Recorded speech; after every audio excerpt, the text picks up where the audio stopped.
sammen i klassen, så ser jeg igen alle mine veninder og en enkelt ven. Sidste gang jeg fik en rap, var ikke selv skrevet, men det får i en, som i den grad er hjemmelavet. Jeg satte mig ned og skrev en tale på rim, så nu bliver jeg bombarderet med en ordstil, hvor jeg har et par ting, som jeg gerne vil sige. Den første er vigtig, nej, jeg er ikke en pige, jeg er nej til pussy, og ja til dæk, men man kan sagtens være en rigtig mand, stadigvæk en ægte mand, både inde i og udenpå.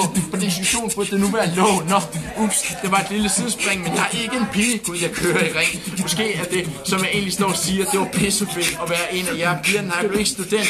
Det skulle jo ske, men jeg føler alligevel, at gym blev en succes. For med jer i klassen var det bare rene strikes, eller jer i en klasse med lort og lookalikes, for jeg fik veninder og minder, som jeg aldrig vil glemme. Som at sidde på banegården kl. 20:05, uden idéer om, hvordan fanden vi skulle komme hjem. Vi har ikke derfor i skole, at det dag vi skulle stemme. Det er alle ved tur, og blev vi fulde, danske på bar og bord. Det var der noget, vi skulle, for han fik ikke fred i bare en enkelt dag. Da man scorede ham fyren, som et helgeland. Og så var der turen til denne gamle græske stadig går gang i uso. Allerede inden der var aftensmad. Men der var festen skulle der aldrig slutte. Vi ved jeres lærer, godt I drikker sprut. Det var fedt og fester, men I skulle også kunne ægge.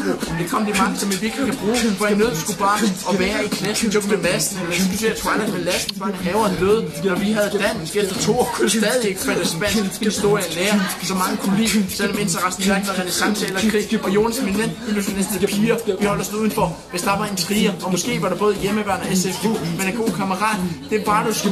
Vi var der enige om, at den sande vej til lykken, den kræver et kælling. Hun bliver i sit køkken.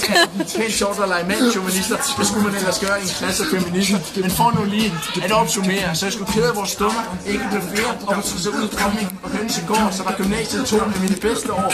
Og det her egentlig bare mig, der takker for de bedste veninder og den bedste makker. Og det allersidste der på hjertet er, at ønsker jeg tillykke med den røde hat.